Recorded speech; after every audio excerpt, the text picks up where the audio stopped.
Greetings, ladies and gentlemen. This is Annie Miraj Khidwai, and you're watching Vertex, a solution of every need. How is everyone, and how is everyone doing today?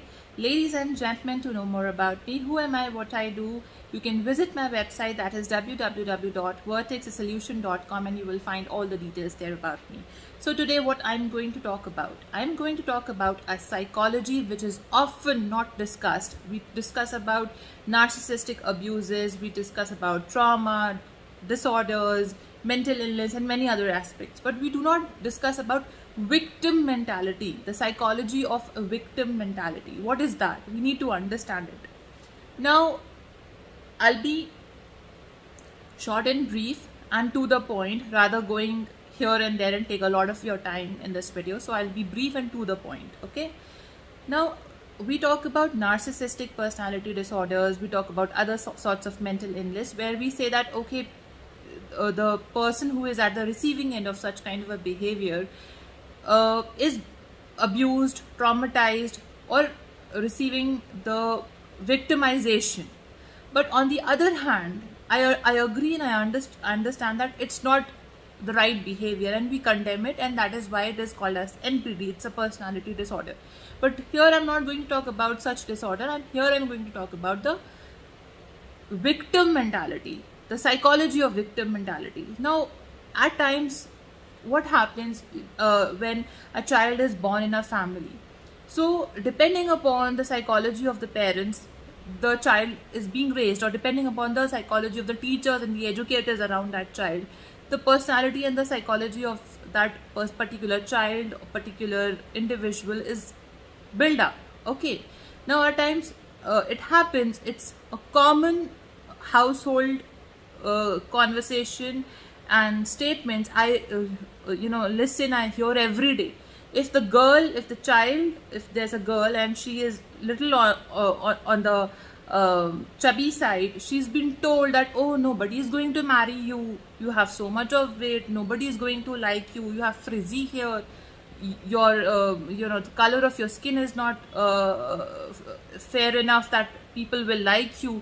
So these kind of statements are said by the parent, especially by the mother, because she keeps hearing these statements from her family, and then when she is having a baby, she tells these kind of statements to her child, because she thinks that this is how the upbringing has to be done. This is how I can raise my baby. But what they don't realize is that what kind of impact you are creating with your statements, with your words on your child. Okay, you always try to hit the self-esteem, self-worth of your child or of the individual in the family itself. Okay, if you're not earning money, nobody will make their girl marry you. You will not get a good wife if you do not have good bank balance. So these kind of statements create self-worth and self-esteem issues, because you're constantly trying to create a pressure on your children to outsmart, to outshine others, and that is how they create self-worth and self-esteem issues. And here what is happening? The value education is lost. Now, value education is an amalgamation of the education which develops an individual with the education of human life qualities. Okay, that is what is value education is: empathy, sensitivity, emotional balance, and many other aspects about it. It is it can be diversified in many other ways, right? So now what happens when that child grows up and goes outside from his or her home to the schools, the colleges, in a multicultural environment where they're interacting with people from all walks of the society.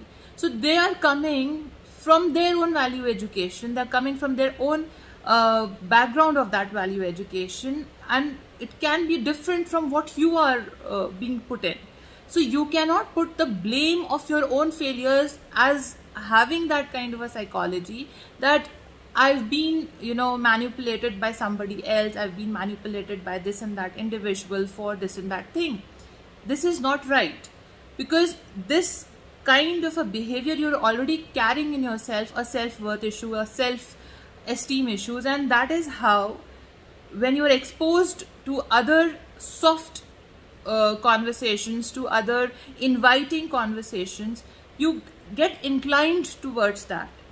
Okay, and you try to also somewhere in you to try to gain attention from others, that okay, you have said this thing to me, you have said that thing to me, you told me my hair was frizzy, you told me that my I'm not looking pretty, so see, I have other people around me also who appreciates me for who they are, appreciating you the way you are, they're accepting you the way you are, they are not trying to change you, but what made them as an individual, as a good, kind or generous individuals, they're sharing the same point of view with that. And when you're grown up enough, you need to take responsibilities of your own actions. You cannot say that okay, I've been told by somebody else to do this, so I'm doing this. When you're grown up enough, when you nowadays the students get a discretion, a caution of distinguish between what is good for them and what is bad for them. So somewhere the family connection is weak there when your child is going out from their homes and they're interacting with other people around them, people who are loving them, people who are appreciating them the way they are, people who are they are sharing their values with them. Okay, and if they are and they feel accepted by them the way they are, and then they feel inclined towards it. This is the psychology. So here this victim mentality psychology needs to be developed and needs to be changed, the way you see anything. Okay, and then they can come anywhere and they say things about any individual, any person, defaming that individual, that person, to again get the attention as a defense mechanism for their self-esteem and their self-worth issues. So we really need to understand both sides of this. One is the abuse by people who create such kind of an abuse on individuals and traumatize them and victimize them, and also we need to learn and understand those psychology as well who use it as a defense mechanism to boost their self-worth and self-esteem. That's very important to understand. Thank you so much for watching. It is in brief. I hope I've made myself clear and clearly communicated what I wanted to say in this video. If you like what I said, please give me a big thumbs up, share it with your family and friends, and you can also give your feedback to me about everything. Thank you so much and have a great day.